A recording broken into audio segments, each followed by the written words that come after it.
Welcome to Discover Indie Film. I'm your host, Jeff Howard, and I'm very excited because I have two people in person talking to me. I have Jameson DeSantis and JJ Nolan, and this team made the film Just a Ghoul. Hey, you two. How's it going? Hey. Very happy to be here. Woo woo. I'm so happy to have you both here. So before I talk about how entertaining these two are, I'm going to mention that Just a Ghoul was an official selection at Filmvasion LA in June 2022. So here they are, September 2022. 3 months later. I love that quick turnaround. Yeah. And I'm just going to mention that you should be very proud. Just a Ghoul pulled in 3 awards. It won Outstanding Short Film Comedy. It won Outstanding Screenplay Comedy for Jameson DeSantis. And it won Outstanding Performance by an Individual in a Comedy for JJ Nolan. So, a slow golf clap for, and I'm sure, I would assume, I don't know, this is a risky question to start with. I assume it's you've been around the festival circuit, and I'm sure we can't be the only festival with juries that loved your film and gave awards out. So I assume they're all okay. I'm getting a look from Jameson. No, yeah, we have, and we're really happy with the way it's performed thus far. Yeah. But this is the most awards we've taken in the festival, so we're really honored to also be on this podcast. And we've gotten a few others, right? Yeah. For sure, because I mean it's so good. I mean I don't know. I don't know why I went there, but it is weird to me when a film that's really great will go to festivals and not get awards. Because like I see like 1,500 or so per year with these two festivals, and I mean your film is just so, it's like we talked about at the Q&A at the festival. It's so well made. It's so funny. JJ's just freaking carries it on screen. Like, Yes, she does. Yeah. So. Well, thank you. Yeah, thank you so much. Yeah. We're very proud of it. We are very proud of it. I guess I always have I'm always just happy to be there at a festival, so I don't even think about whether or not we're gonna win anything, but so it's always a nice surprise. Yeah, and this is definitely my first directed and first made thing, so I'm still kind of blown away by the festival experience, and each win is a new one, and these were extremely special to us. Yeah, for sure. Well, that's great to hear. Well, as I warned you, the podcast really is an excuse to get to know people better. To at the Q&A at the theater, we only have actually our festivals have long Q&As. We have 15, 20 minutes, I think. Ours got cut short, for the record. Oh, did it? I think we were in a time crunch because one of the films was a part 1 and part 2, and the part 2 got screened as well. I had a lot left to say. Yeah, but we're going to save that for new business. All right, yeah. I will completely confess that, yeah, I got suckered. That was How to Hack Birth Control. Yeah. Oh, yeah. And it seemed like a good idea at the time to show 2 parts. That's, you want to show as much as you can. Also, we can't complain that much because our short's 29 minutes long. And each of their parts was only 10 minutes. So we still screened longer than they did. So that's true. That's a good and there were 4 films in that block. Yeah. Or, well, if you count the 2 parts of How to Hack Birth Control. Yeah. Yeah. But, it's nice to come... We're making up for it now. Yeah. I mean... Y'all made a love story of sorts. Yes. And so birth control just goes with that perfectly, I thought. Yeah.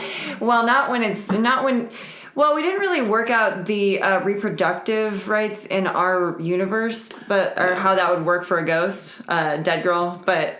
This is a different anti-life story in a different way than they meant. I don't want to give too much away, but can you get pregnant from a teddy bear? I don't know.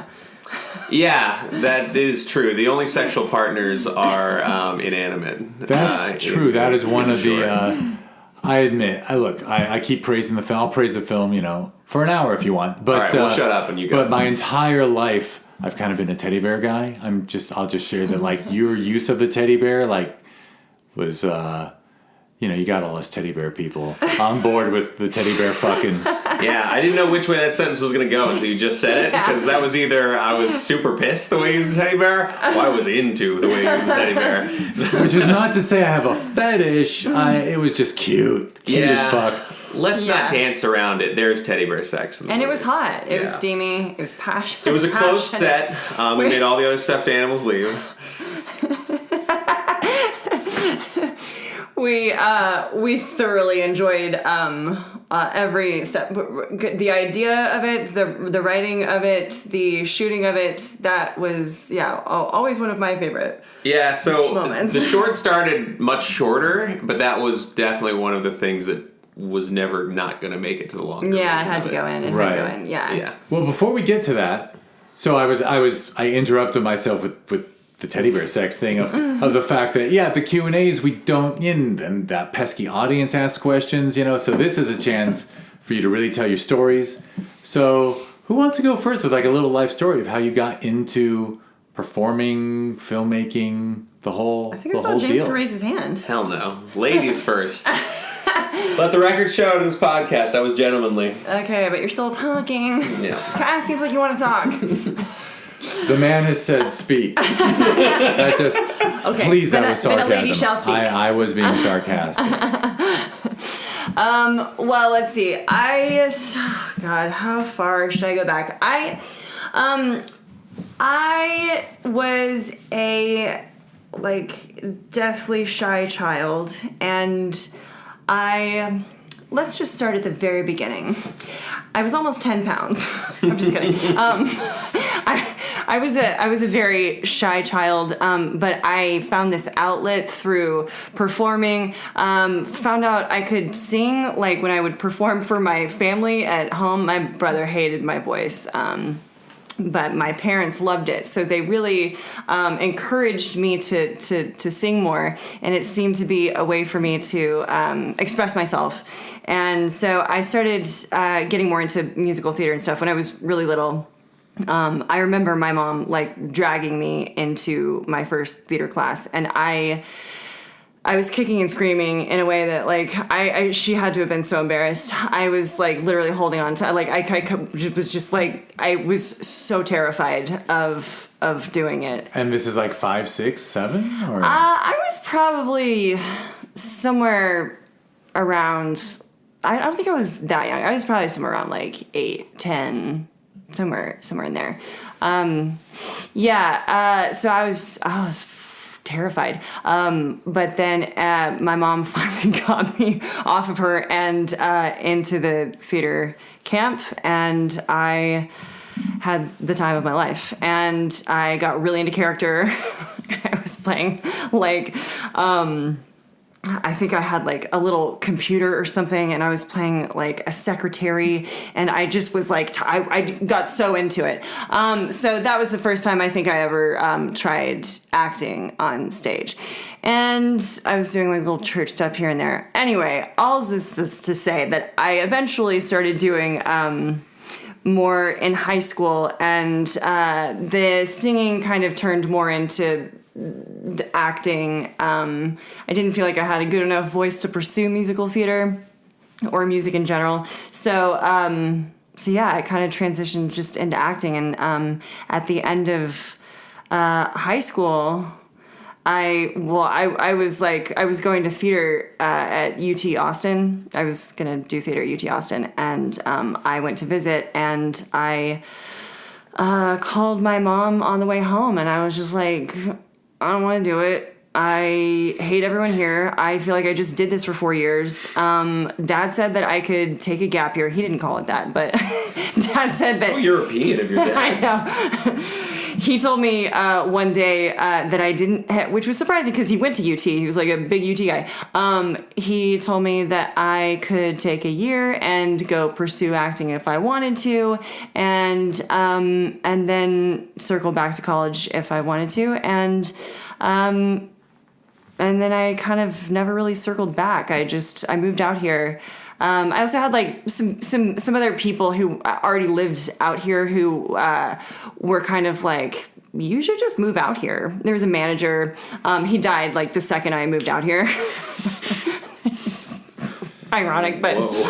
I mean, it was. I had nothing to do with it. I had nothing to do with it. That's not the way it sounds. I mean, Probably wouldn't have wanted to kill the guy who might have represented you. I'm not a detective, but lining up the timelines. By the way, were you growing up in Texas the whole time? Yeah. I was in Dallas. She'd been killing in Dallas before. Yeah, my killing spree started at a very young age. Right, so it was get arrested or come to California. Yeah. I had to change and my parents knew. So they were like, they were trying to do everything in their power to keep me out of prison. So, But it sounds like your dad knew, like, if she goes for it, she won't have come back. Yeah. And then college can always be a backup. Yeah.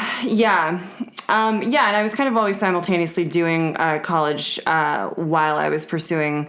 But I never went like full. I was never a full-time student. I was always pursuing acting, doing acting classes out here at the same time. So then that turned into me exploring like improv, and kind of finding my voice that way in improv, and then eventually stand up, which is how I met Jameson. But yeah, that's kind of how I got into it. I mean, that was like a really shitty long-winded version of it, but I was going to ask for more data. not a type 5. No, that's the whole purpose of this podcast You're right. is to go into detail. To extend. Heck, Yeah. I was going to ask, like, so it was improv first. So you went to those like UCB type places and did the UCB. classes. Actually, I started with a place called the Hot House that isn't around anymore, but I had have you heard of it? No. Oh, okay. It's just a comical name. It's just a good name.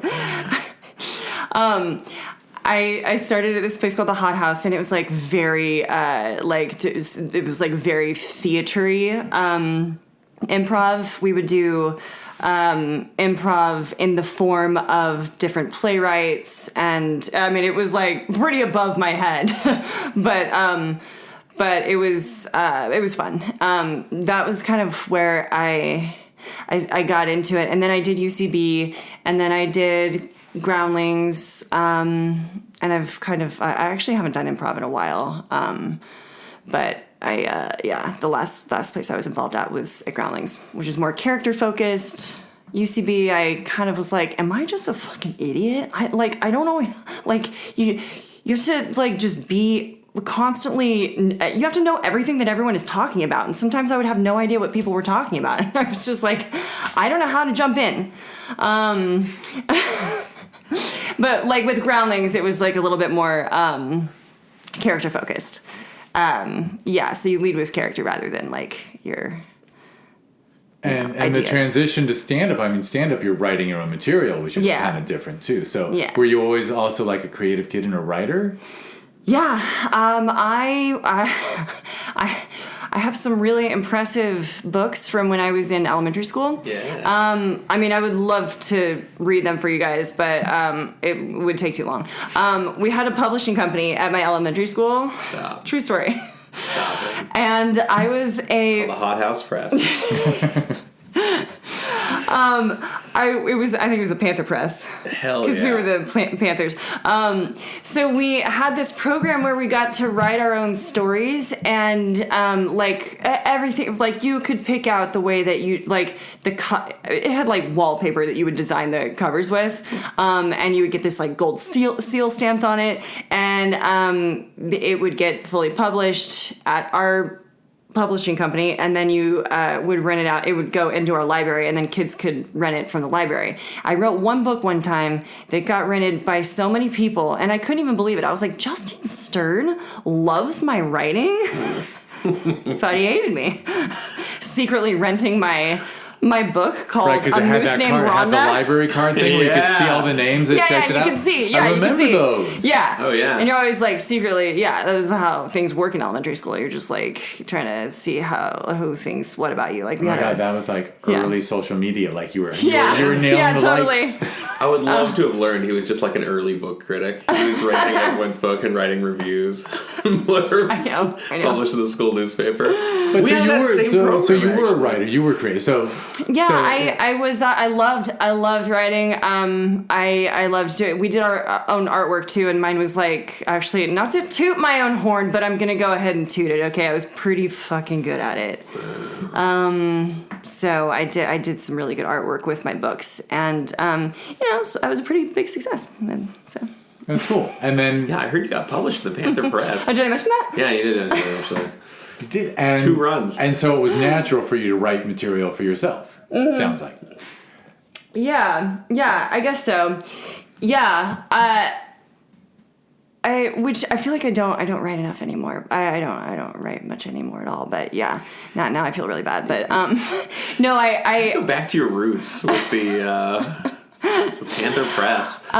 Yeah, it was a great way to. I mean, when I was in elementary school, I fully thought I was going to be a writer. I was like, yeah, I love writing. This is what I'm going to do. I'm fucking great at it.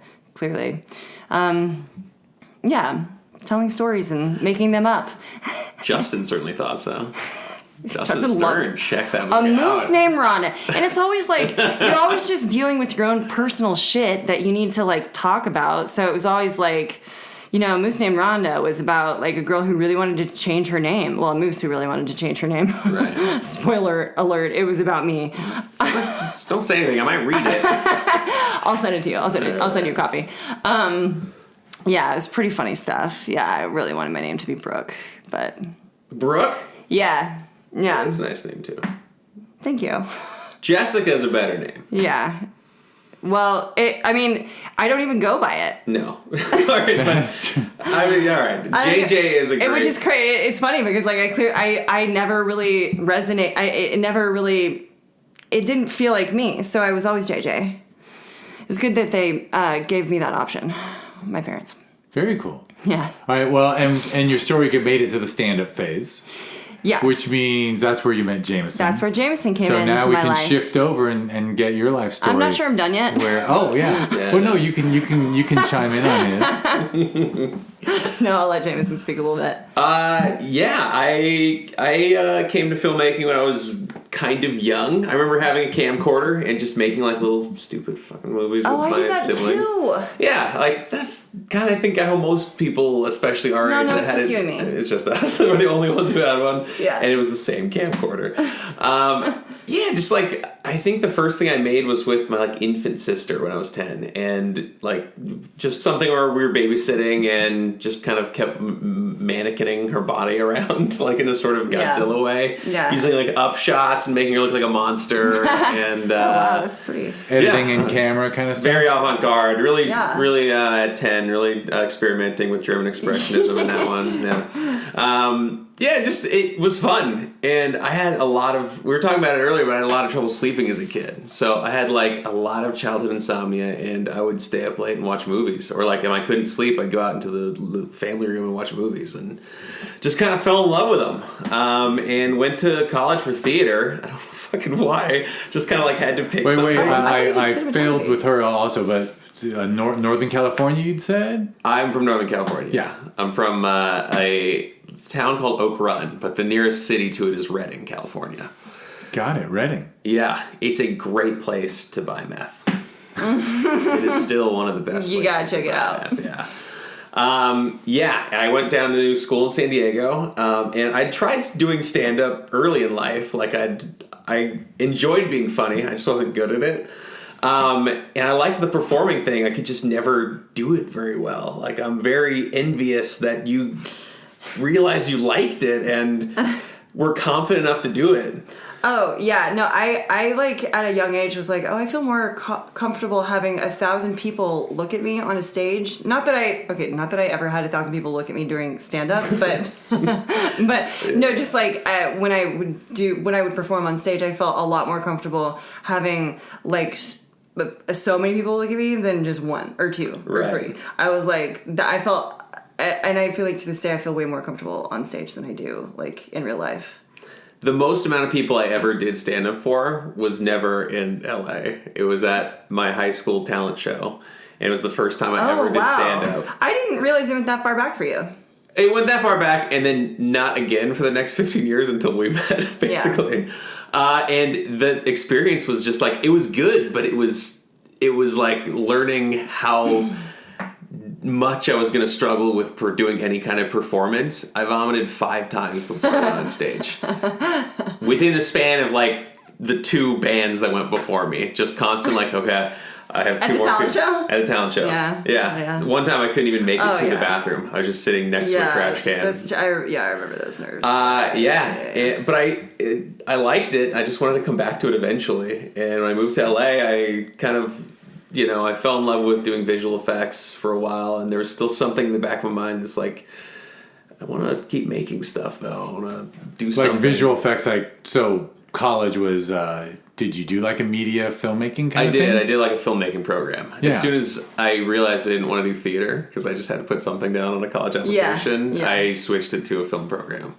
And I went to school to study cinematography after that. And I worked in it for a little bit in LA, but I graduated in 2008, and there was a recession, and all the productions that like normally I think would have taken like a young AC just were not. Like, it was dry as hell, and it was dry as hell for months. And I found a job at a VFX company and kind of was like, oh, this is just a different way to do stuff with cameras. And thank God you did.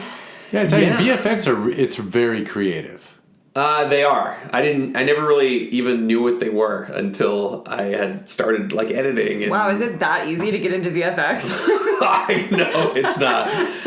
It was a nightmare. I mean, look, it took me years to learn to do what I was doing, and this is like coming in at dawn, staying until like midnight, trying to like learn stuff that took some artists like 3 minutes to do. But yeah, at some point I just like, I really want to make more stuff. I'm tired of working on other people's projects. Right. And we're like in school, you had done student films and stuff. Yeah, I'd done student films. So you had the itch. I had written a few student films then, and I'd directed a couple, but you sort of just start picking a path at one point, and I really loved cinematography at the time. Or at least maybe I was just exposed to this new kind of filmmaking. It's like, oh, this is interesting. You can do stuff with lights. I thought I just pointed a camera and started going. And it kind of, I don't know, I've always loved the technical side of filmmaking. And that really charmed me. And I kind of followed that for a while. And then I kind of fell in love with a new side of filmmaking. That is seriously balanced of you, I think. Yeah. To have performance. I mean, not many VFX people are also itching to do stand-up. Right. I don't mean to be prejudiced against the VFX community, but no, you can. But most of them don't want to perform. Yeah. There's a reason we're in the dark rooms for the most part. Yeah. Yeah, like there's not a lot of editors who are like, yeah, this weekend I'm doing improv. Like, what's funny is a lot of them are seeming to come back to it though. Like, I've got a couple of friends in post that are like, yeah, I'm trying this like poetry class and I'm doing a creative writing class. Yeah, and maybe it's just the pandemic aftershock, but. One guy started making his own jewelry just out of nowhere. I know it's not the same as performing, but it's just all of a sudden there are these new creative outlets where I think everybody's gotten a little tired of being in a dark room and having not done that for like a year. Everyone's like, oh, maybe I got a little more to offer. So you said doing VFX, you started writing films again. Yes. And then did you transition into writing? Did you decide to do stand-up again at that point? I started doing stand-up. And I think this film came out of that, but I'd started a couple of like shorts on the side that never really made it very far. I couldn't find anyone to shoot it or help with it, or I had no money, or just the script sucked, or it was, the normal things that just kill productions, especially when you don't know what you're doing. And I really found a very motivated person in JJ after we realized we don't really want to do stand-up. We just want to be funny and make funny things. Yeah, we went to write together one time and stand up and I was like really forced like feeling. Yeah, I was like let's sit together and write bits. Yeah, and help each other with tags. We were actually really good about like getting together to punch up jokes, and I always count on him to come up because he can come up with things that my brain would just never think of. And we got together to work on our jokes, and I was like, can I be honest? Quote so over jokes. It. Yeah. I think there was a mutual thing of just like I after doing stand up for I don't know how long we did it after, like 2 years, year and a half, something like that. It just never got easier. Every single time I went on stage, I would just feel sick, and like it was like all the way back into high school. It's just like I love writing this stuff. I just hate performing it, and that was a very clear indicator. Like, all right, I should just write and direct something. I don't want to be in front of anything. Yeah, we just wanted to make something tangible. Yeah. We could like actually say, well, you know, rather than getting up and doing jokes every night. I think I personally didn't feel like I was cut out for the lifestyle as well. It's a tough lifestyle. Yeah. How do you get up? And it's like, late nights and gotta go to every night. And I loved being in it. I just hated every minute before I was going on stage. Yeah. And then felt fine after. Yeah. But just could not handle the feeling of being on stage for 8 minutes. Or however long. So the on stage time wasn't good either, or it was just before you got on? I feel like we could get on stage. It was just once you're up there, just all the anxiety with going up and doing just any public speaking, any performing. I feel like if I could have done your jokes, I would have had a blast with it. But for whatever reason, being able to show off something you wrote in that way was just too much for me to deal with. At least for me. Like, if it was like, if we were just reading like Hemingway excerpts, it would have been fine. But the amount of like response you get, if you're like, I wrote that thing, they didn't think it was funny, or I got to move to 8 seconds to the next funny thing. Hope they think this one isn't. Oh my God, it's not working. Like, just the downward spiral of, I'm up here for the next 5 minutes. Yeah, it's a bit spirally. Yeah. And I didn't enjoy. I know. It's one of the tough of all the, I mean, everyone says this, right? Of all the performance creative outlets, stand-up is the only one where the person is generally alone, doing their own material, and just feeling completely judged in the moment by a crowd or a lack of crowd. Yeah, it's the hardest. It's the hardest because it is you. You can't say, well, that play sucked because, but I was good in it. You decided the way you're going to say it. That's it. Yeah. Yeah. Hope it was good. Yeah. So you mutually decided you both wanted a creative outlet and figured, hey, we thought we would work well together, and we've started focusing on a way to combine our strengths.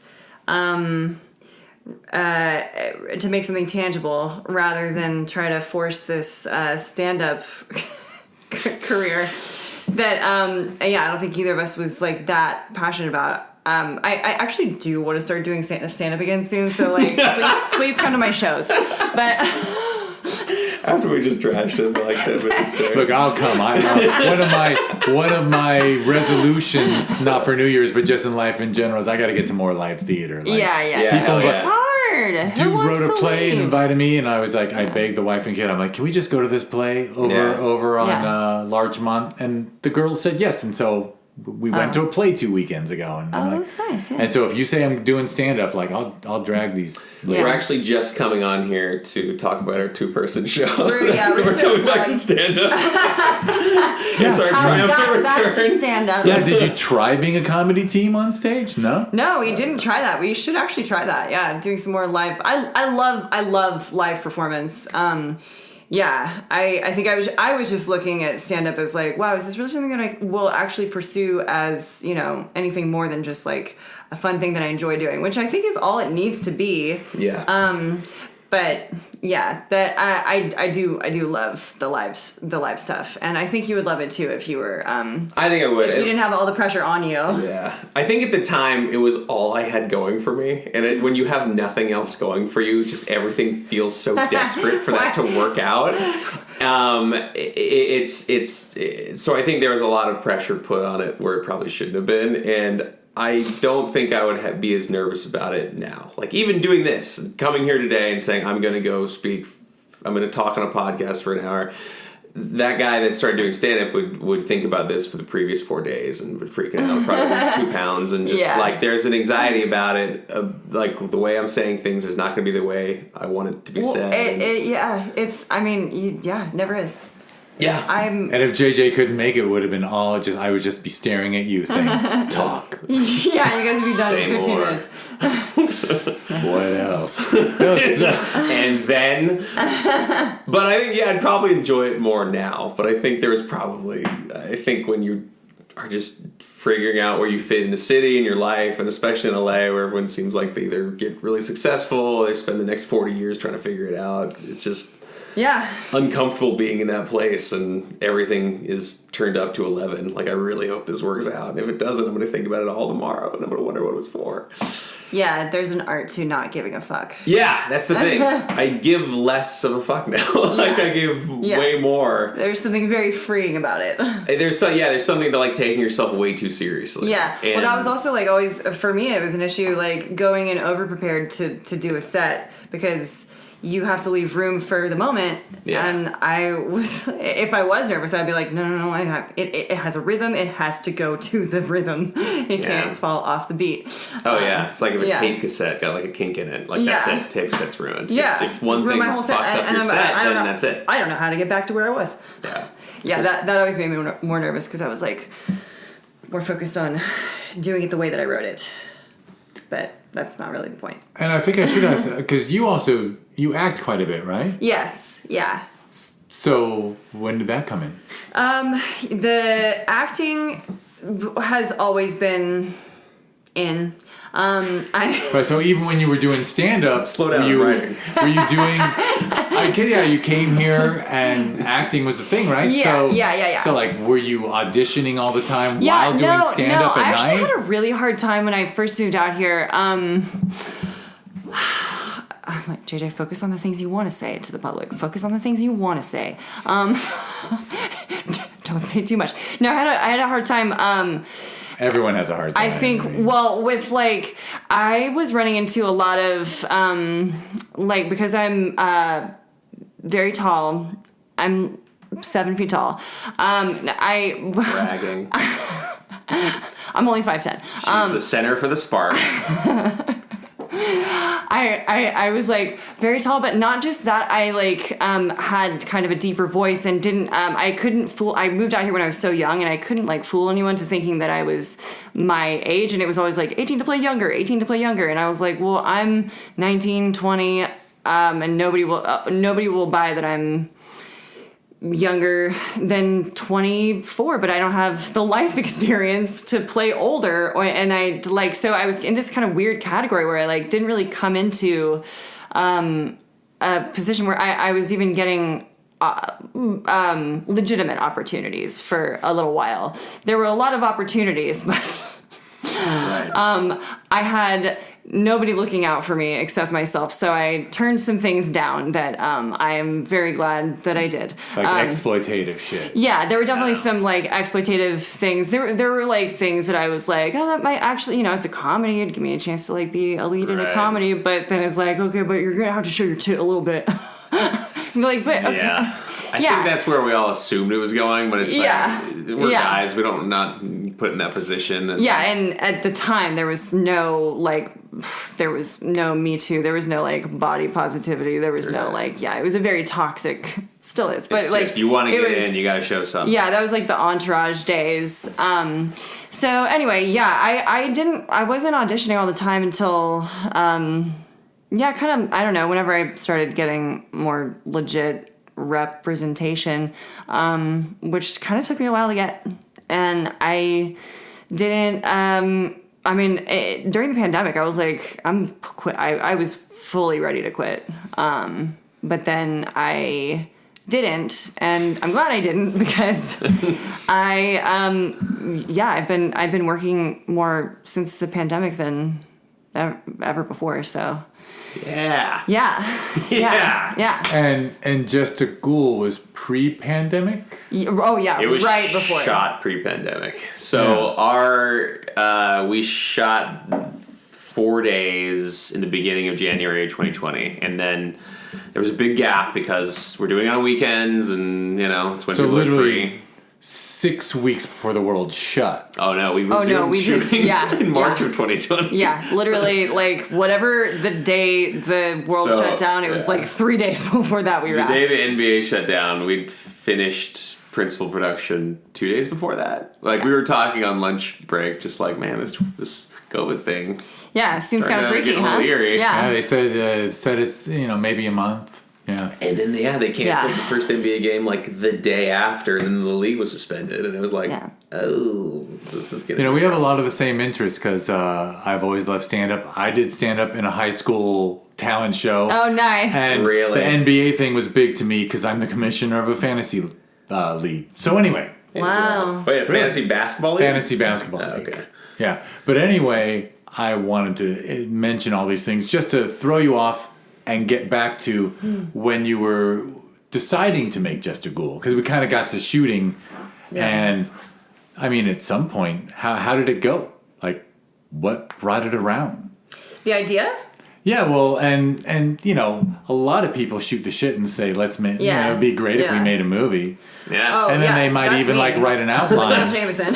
Yeah. We, well, I think when we decided to, like, we don't want to do stand-up, like, the thing we met for today, we're not going to do that, right? After that became very clear, I think we kind of were like, but we clearly want to do stuff because we're here. Yeah. We showed up, we just don't want to do the things that we're going to do. So what do you want to do? And it was pretty clear, like, JJ wanted to star and stuff. She wanted to have more roles that would work for her. And I think kind of what you're talking about, so many of what you're offered is maybe not what you want to be playing, or doesn't lead to something better. And like, JJ plays a bunch of characters in this because she's a very talented actor. Like, something that you go full Peter Sellers.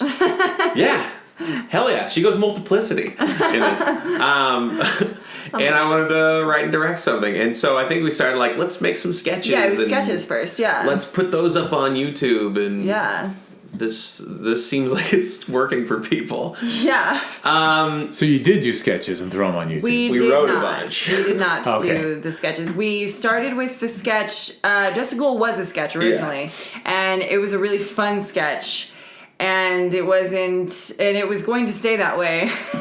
But it was just that we had this character who, Billy, played by Jacob Zachar, and I was like, this has to be my friend Zachar. I call him Zachar. His name is Jacob. But I was like, I read it in his voice the whole time when it was a sketch. So she wasn't kidding about the masculine voice. She actually was very good at it. Yeah.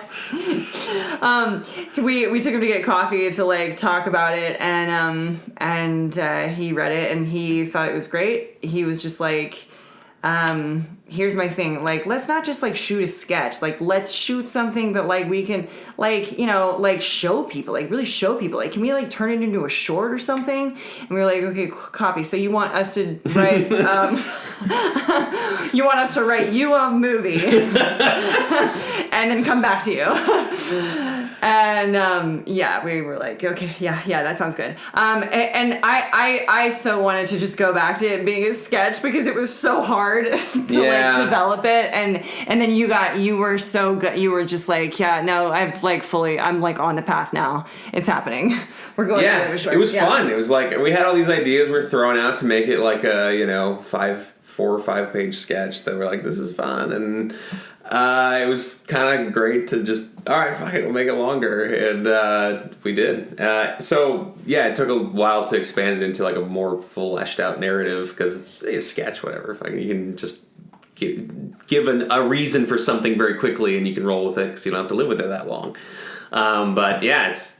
It moved from just a bunch of ghost and boner jokes to having to like develop characters who wanted something, and it was fun as hell. It was just like, holy shit, this is what I've been wanting to do for unsuccessfully 2 decades, and finally every part of this is fun. It was really miraculous how it all came together. We got free locations.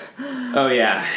Well, everything was a little bit of like, I think filmmaking, it was bartering and stealing and trading. And the fact that we got it done like right before the COVID shutdown too was just insane. Every location was either donated or exchanged for some sort of professional service. Like I would, we have scenes on swan boats where I'm going back 2 weekends later and shooting stock footage for them. So they rent us a swan boat and decide not to make us get like a filming permit, stuff like that. Yeah. But yeah, I think that was kind of the impetus of it. We wanted to actually make something a little longer, but it was sketches and it was just like, we want to be funny.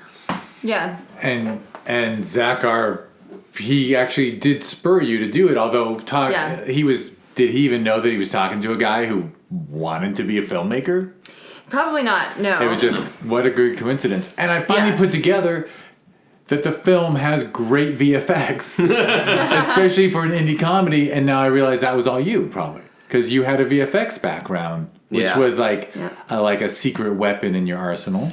Yep. Yeah, that was kind of also the thing. Like, all right, how can we make something that has production value? That was how we were like that. That's how we were able to go with this story because we would never be able to make it otherwise. Afford it, with not with a no budget. And it kind of explained to me why, because I was actually wondering when you were talking about you writing a bunch of sketches. Obviously, a lot of people do sketch comedy on stage.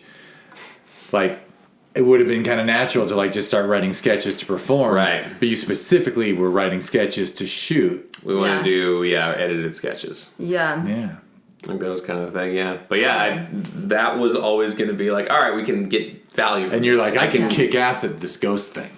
Yeah, we did some like early tests and we're like, I think this can work. And like, this can work where we can shoot footage that's not going to take a year because one VFX artist doing all this is going to take a very long time. Luckily, the world shut down for like 2 years. So when we shut down, like the beginning of, in March of 2020, it was like, okay, I had an editor that was editing it, but once we did that, it's like, I had a lot of time to work on it. So, and it was crazy because I just left it behind. I was like, once we were done shooting, I was just like, checking in every now and then. I guess we would have notes sessions, but you were, it was a true labor of love for you. I was like, peace out. I'm very fond of it in this other film way because it gave me something to do. Like it kept my hands busy, kept me focused. Like it was a friend in COVID because it's like otherwise it's just every fucking day just like watching TV or worrying or like I work in VFX and there was nothing to work on because production had stopped and everyone was worried about the next few months, so there wasn't much work to be done, and I had this thing that needed hours and hours and weeks of work that I could.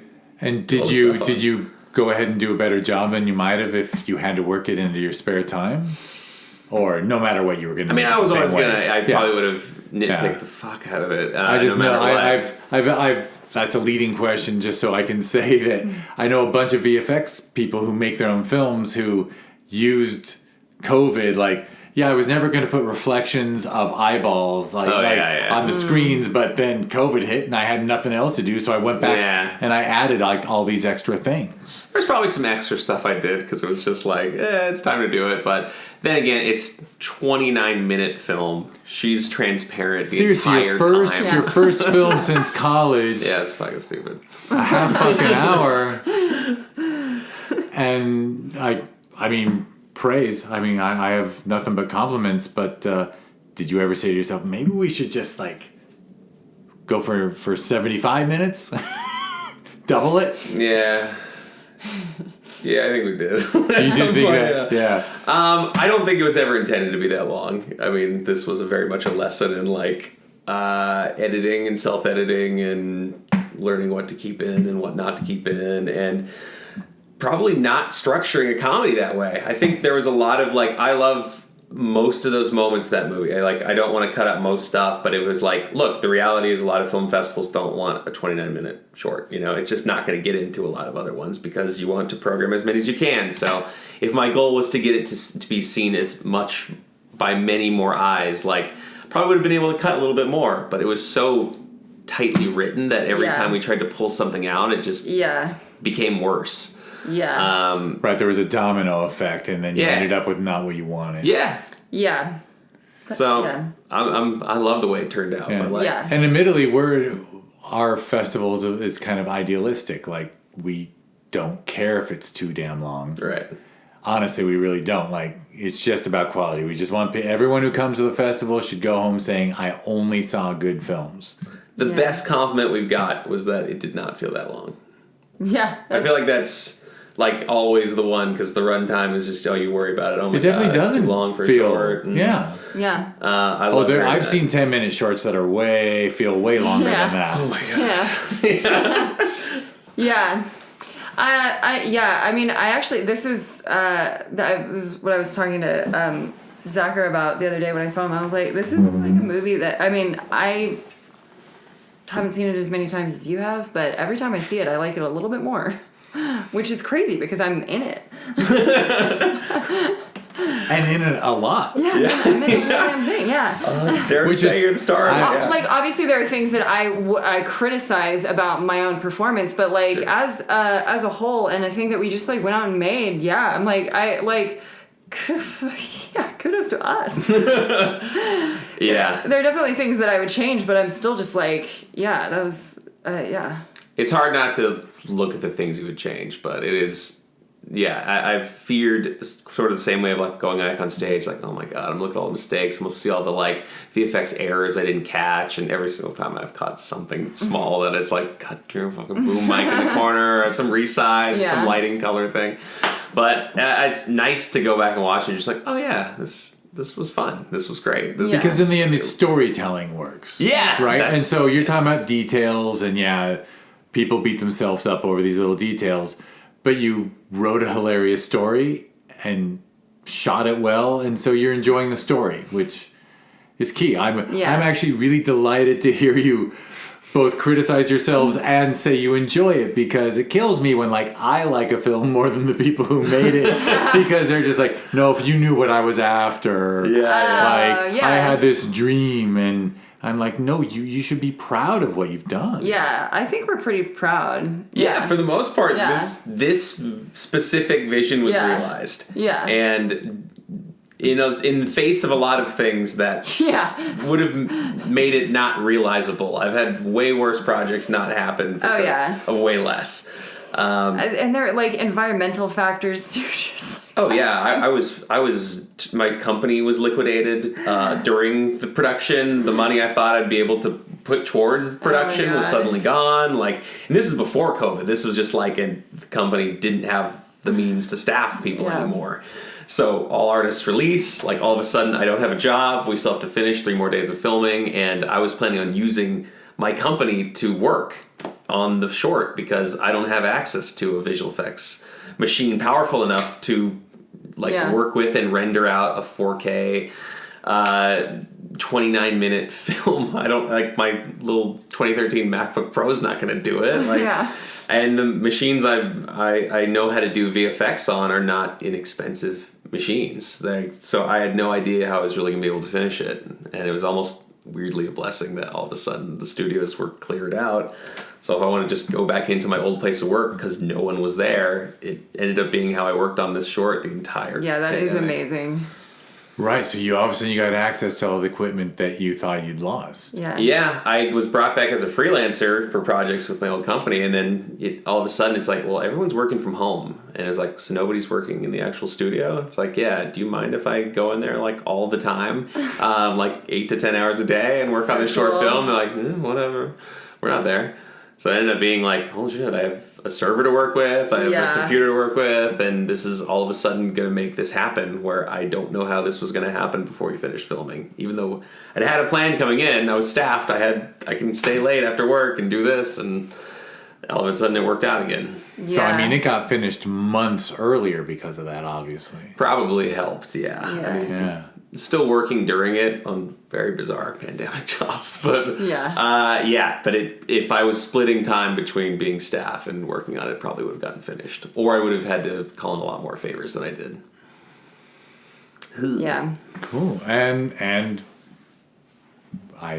what happened next? I mean, you just hit such a cool point there.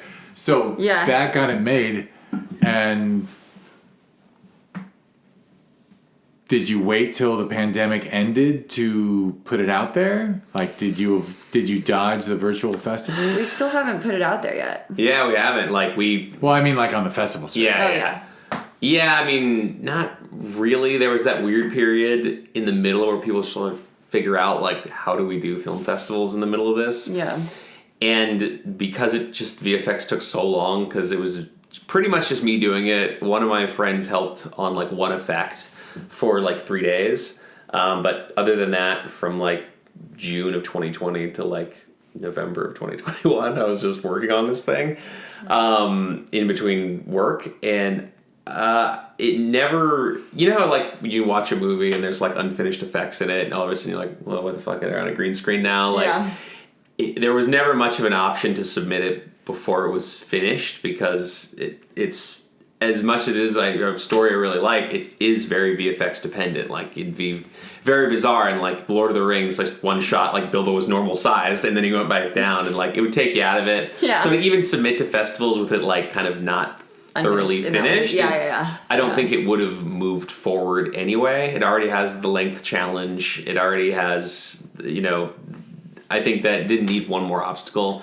It's just like, let's put this out in the best possible format it can, and that's, I think when it was finished, it finally felt okay to like move forward, and then whatever like final effects, last minute touch up beauty stuff I did independent of that.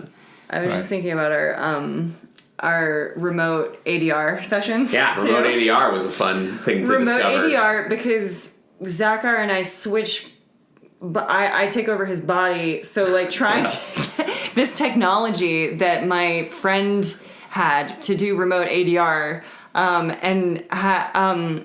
there were a lot of complications, and trying to like get Zachar's like cadence and like get it just right in this remote ADR session was wild. It took a long time. I just realized I don't even think we ever really said like the summary of the short. I think we just started talking about it. That's true. It's just and This is a undead romantic comedy. Yeah, it's a story about a girl who dies on her way to a date, but then they have to finish the date. Yes, because the rules of the afterlife are not that your unfinished business is this large, life-culminating experience. It's just whatever you were doing right when you died.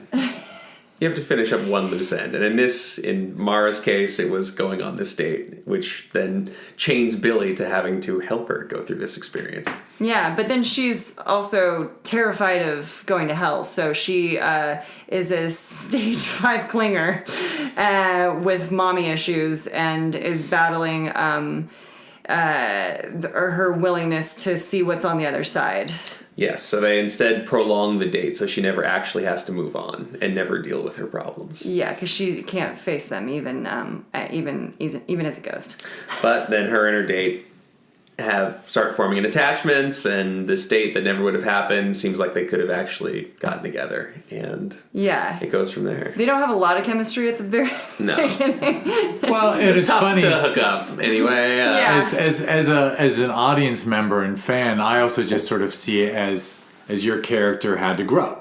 Yeah. Right. Like a couple of whatever you want to call it. You wrote a script that involved character development. Yes. Which not everyone does with a short, right? Yeah. Like shorts are sometimes like in and out, nobody gets hurt, but like you actually started with a narcissist who actually like grows after death. Yeah.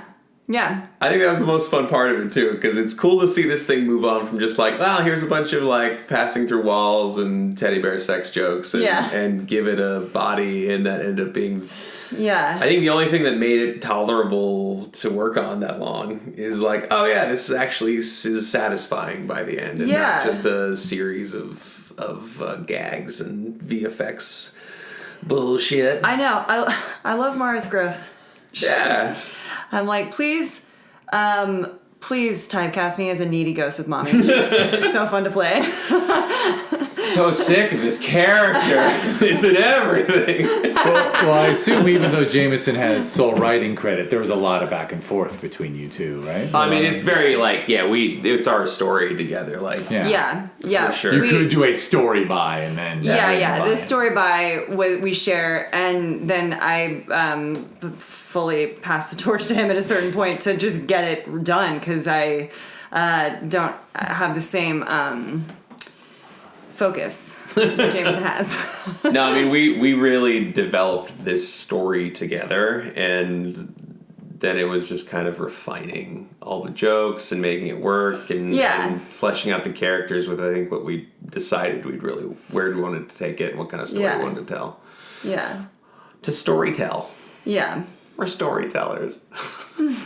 Yeah, and like and creating this world.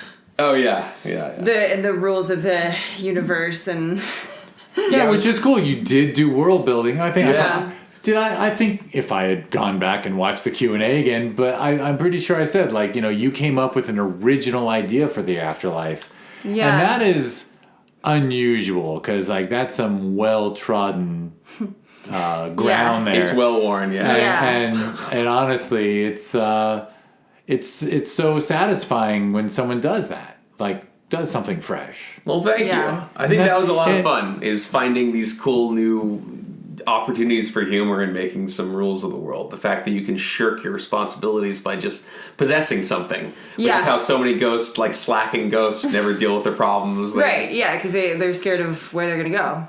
Yeah, and your ghosts are very human that way. Yeah, they're very flawed ghosts. I love the design of that. I think it's great because I think that was one of those things that just worked better by necessity. So there are ghosts in the movie that kind of explain the rules of being dead to Maura. Right, yeah. And they're ghosts that never decided to finish their thing, whatever it was. And they get away with staying around and not having to pass on by possessing animals. Yeah. And so there's a ghost that possesses a raccoon, a ghost that possesses a deer, a rat, an owl. Yeah. And we put them in these just shit Amazon, like, plush costumes that... Honestly, if you think about it, it kind of fucking works. Like, they look shabby. They're imposters. They're not. Yeah, I love it. And there was a big part of me that was like the VFX part. That's like, you got to remove that zipper. You got to like put some like beauty work on. You can't tell this is like nylon. And at some point, it's just like, no, I think this works a lot better. And it's one of those just convenience things that turning the corgi into a cat. Yeah. It was because it was also dependent on what animals you could actually. You could actually get access to. Facts for. Yeah.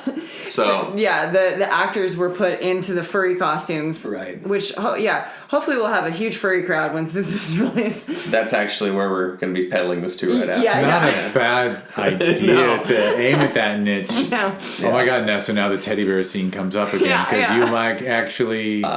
I'll be taking a stack of Blu-rays down to FurryCon and nobody's willing to talk about how fetish-focused streaming actually is. Well, we're here to change that stuff. Yes. It's Fox Channel, not the one you're thinking of though.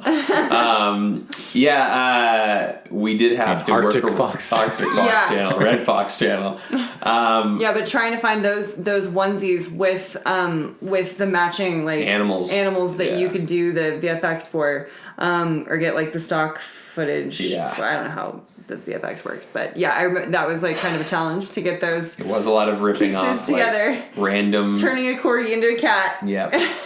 Random night cam footage that like I'd color correct to night for day, or finding like America's Funniest Videos of a raccoon, or I shot my mom's cat on green screen, and I think that's all just stuff you get for free. And we also like having all of my friends play these animals was just so fun.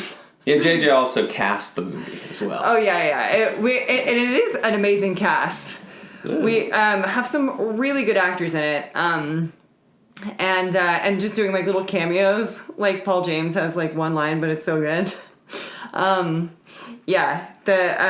watching my friends do put on these little onesies and watch Jameson direct them. Like, this is how the raccoon is going to move by the trash, okay? You're doing... watching Jameson's direction be... you guys can't see me, but it's a raccoon movement that I'm doing.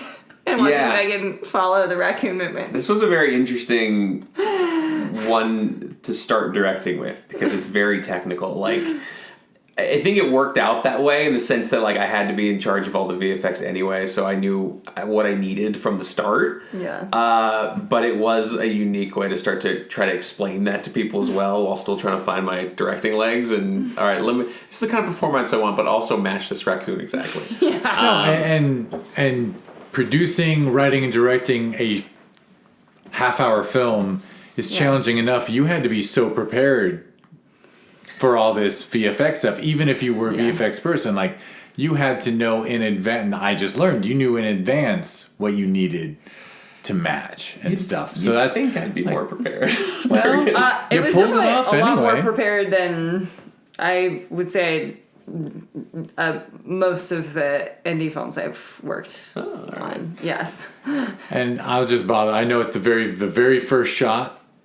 I love the bug getting rolled over by the car tire because and the way you establish the universe right there. Thank you. That he keeps moving. I think that's so good, and that's. I really appreciate you saying that, because that is definitely like the easiest cut to make. Is just the beginning of it, because I know in like trying to show people the cuts and being like, I didn't love the bug so much, but it's like it has a point. There's a part of the story. It establishes the world. Lets you know, hey, we're gonna be doing some fantastic shit here, even though the first 3 minutes are more romance centric.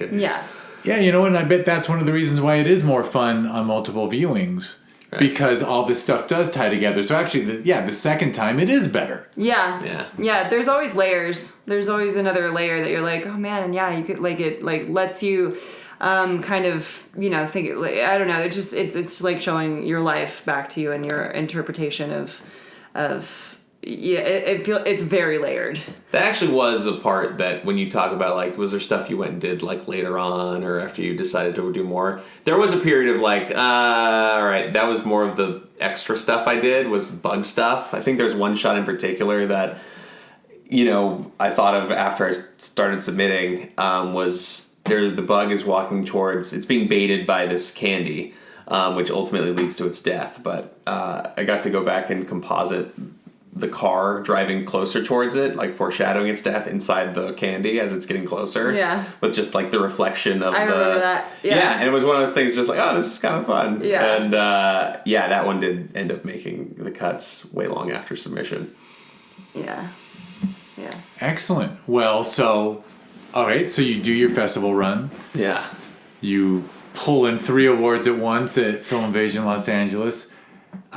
Did this totally give you... Are you hungry to make more? Hungry to collaborate more? I am, yeah. I'm also kind of like I think I know who I like want to create with more now too. Like I've made a lot of stuff where I'm not getting, there's no money, absolutely no money involved, and you have to love it so much. So I think this showed me kind of like what I'm willing to do for no money. It has to be this good, and I have to love it this much. You have to want, because you're a producer on it. Like you have to want to make it for yourself. Yeah. And I, as much as I'm, because I do want to create more, but now I'm like, I would be a lot more selective now than I was even before this with what I'm gonna create on my own with people and invest my time in. Look, it's tricky, and in the indie film thing, and I think it's always smart to like act in a bunch of shit you don't care about. Because it's just building the muscles, right? Yeah. Gave you, and you probably learned things on those free gigs that you probably regretted doing that you could still apply to this, right? Oh yeah, no. I mean, I think that yes, I'm saying like I would 100% work with Jameson again, for no money or invest money into another thing. Absolutely. I'm not sure I want to keep doing this. The others. I'm not sure I want to keep doing. I'm not gambles. I'm not just in a like I just want to make shit moment anymore. I want to get paid too. Like I want to like work on like I want to be like getting paid to do stuff. So I do want to make stuff, but I want to make stuff with him, and I want to make stuff with people who I know are gonna make good shit. Because that other stuff, I think I have to be done with those other things. For sure. No, when you're like resentful on set, it's just not like, I think I'm past that point of going to set feeling a little bit of resentment towards the fact that I'm, donating my time or my energy, like, gotta. No, it's one of the, like, I didn't mean to, like, I think it's a good thing, but I think it actually is a tragedy that people's, you can't say to a plumber, hey, come here and fix my toilet because I'll tell my neighbors about it and it'll really help you. Like people don't ask professional, talented people to work for free unless it's the arts. Right. And all of a sudden, everyone wants you to do it for nothing. It's not right. I guess my answer is if I absolutely love it, hell yeah. But I think I don't want to just like create anything. Those days are behind me. Yeah, I mean, when we started this, we were pretty clear, like, we want something out of it. We want a finished product. We want something that's going to be beneficial for both of our careers. And we're super happy with what we came up with. And, like, I was never going to work this hard on something if I didn't think it was good for JJ. I didn't want to waste her time. I really didn't want to waste all of that amount of my time either.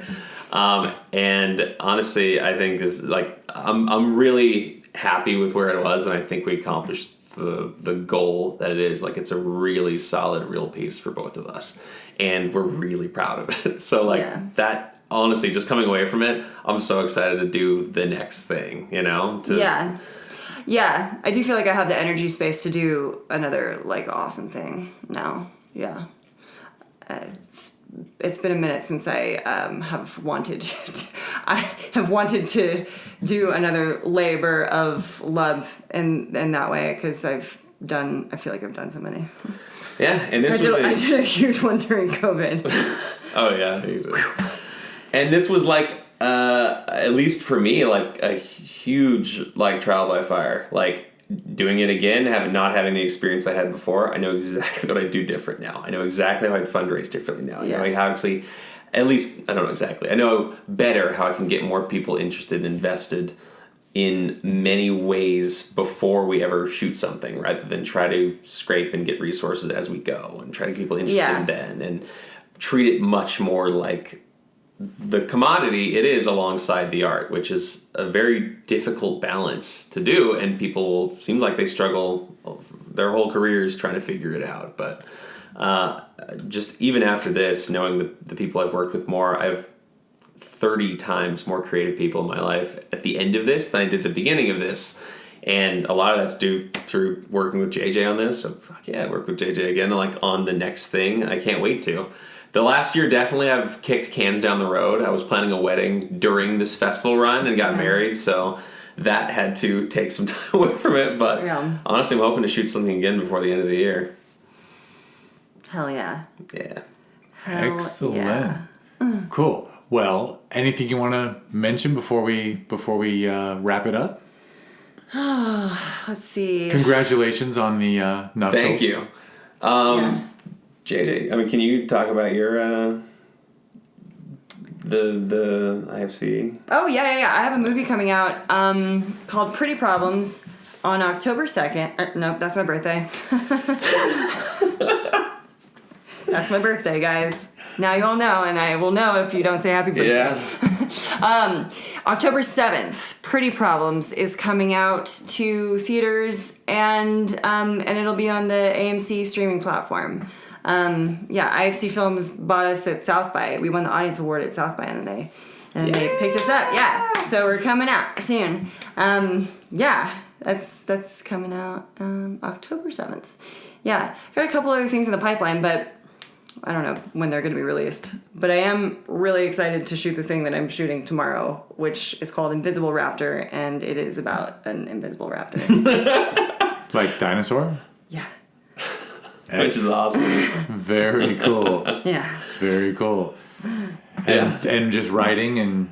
Yeah, I mean, it's no good to talk about films that haven't been shot yet, but I've been... the claw machine that is actually in the short, I've had in my apartment since COVID, essentially. So there's a scene in the movie that has a claw machine, like an arcade claw machine, that during production, I kept looking like, how do I rent claw machines? And all of them were like hundreds of dollars. And so I just found this beat up claw machine on Craigslist and ended up buying it for the movie. And it was way less expensive than just renting one. And I ended up partially destroying it to get a shot from the movie. So I was like, all right, I can't really resell this much. And over COVID, I started just doing like some Zoom events with it. I'd attach a camera onto the top of the claw, and then people would kind of talk directions, and we'd play this like claw machine remotely with groups of people. And I ended up like renting Zoom sessions for it. And like companies would hire like, hey, can we do like a claw machine session? And we'd do one as like a team building thing. And so it's been fun. It's just been like a little side hobby, but I've been working with a programmer to get it controlled remotely. And it'll just be a talk show that comes out in like a couple of months. Oh my God. So it's been a fun like extra hobby of just like, all right. You also had corn bingo. Oh yeah. We started a bingo company during COVID that is was fucking awesome. It was a definitely like COVID project, but like nobody really wants to be on Zoom anymore as much. So we had this bingo company that we were renting out for like parties for companies during the day, and like Kiefer Sutherland was in one at one point, and Mary Lou Henner, and like we did one for the cast of 24, and we oh my God. did one. We got written up in Forbes. It was this fun like experiment, but it just kind of like moved into like, all right, streaming's pretty fun. Let me see what else I can do streaming. And so look out for Claw Machine Talk Show in November. That's an awesome story that the claw machine you bought for Just a Ghoul has turned into its own thing. Yeah. It's been great. So I'm still haunted by the ghostly elements of Just a Ghoul. Is it clawmachinetalkshow.com or are you? Or yeah, it is. But the site is still being built. Fair enough. There is a. Well, this probably won't get released for like 6-8 weeks. Oh, so. Perfect. Then you can find it. I think Claw Show on TikTok. I've heard that TikTok is big. Yeah, kids love it. Yeah, they do. It's funny. All right, well, and any other websites, social media? Yeah, either of you want to mention? Just a Ghoul will come out in the next bit here. We don't have an exact date, but you can find the trailer for it, and we'll have a launch date for it at justaghoul.com. Justaghoul.com. What's the handle for it? Just a Ghoul Film on Instagram. Just a Ghoul Film. Yeah. I'm JJ Babrams. That's my handle, not what I go by. But, but JJ Babrams. Baberams. Oh. Yeah, like JJ Abrams, except I did. I got it. I just figured we should know how to spell it. Yeah. Oh yeah, my personal handle is it's Lansmo. Lansmo weirdly was like, do you remember T9 in like old cell phones? Yeah. Like predictive text. Wait, no, I'm so young. I've never heard of that. I know. We said TikTok earlier. So in T9, if you try to type Jameson, for whatever reason, the predictive text would come up with Lansmo instead of my name. For some reason, that was a more used word than my actual name. And so it's been the handle ever since. Okay, well, finally it makes sense. Yeah, that's it. It does. All right, well, as warned, I'm now going to go on the closing spiel. So you're listening to the Discover Indie Film Podcast. Thank you so much. You just heard JJ Nolan and Jameson DeSantis talk about their life stories as well as the film they collaborated on, Just a Ghoul.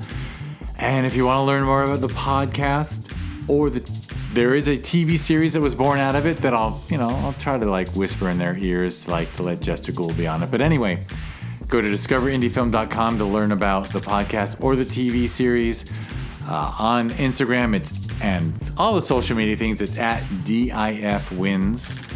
And I actually just said the words TV series. On Amazon Prime Video, there's a TV series that was born out of this podcast, throwing all the shorts together, or not all the shorts, but all the great shorts together that I just learned doing the podcast that all the feature people were streaming and all the shorts people were not. And I was like, should we put all the shorts together and do a TV series? And everyone said yes. So it happened kind of naturally. And be nice. Like and subscribe to the podcast. If you see a chance to review, don't be... Actually, I don't think the podcast has any bad reviews, but, in general, I think people bitch, like, they troll, right? They, like, if they don't like something, they write a review, and if they enjoy it, they don't bother. So, bother. And if you want to be really nice, go to Amazon Prime Video, type in Discover Indie Film, and watch some really great self-finance independent films, and write a nice review. Give it 5 stars and say, hey, you know what? This stuff is better than films that come out that are made by committee. So anyway, that's my pitch for Discover Indie Film. We also talked about how Just a Ghoul won 3 awards at Film Invasion Los Angeles. That is a festival we hold every June. You can learn about it at filminvasionla.com, and it's at filminvasionla on social media. And since I'm glutton for punishment, there is a second festival every November, the Sherman Oaks Film Festival. That's ShermanOaksFF.com, and it's at Sherman Oaks FF on social media. And I already used the glutton for punishment thing, but because I watch 1,500 films a year that get submitted to the festivals, and some of them are really good to watch high, and I watch them sober and say to myself, I wonder what that film is like high. So in 2022, we actually, for some reason in January we did it, and then we did it again on April 20th for 420. We rent out the same theater we do the film festivals in. We held an event called THC Cinema, and I highly recommend it. The funny thing was, at the first one, like when the films, like there was like 15 shorts in 90 minutes, and then it ended, and I heard a voice in the back go, this has to happen again.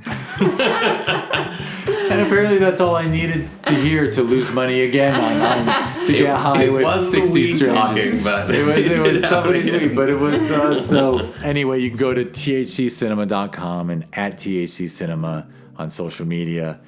And thank you, Jameson. Thank you, JJ. Thank you, man. Thank you for having us. It was a blast. And thank you, everyone, for listening.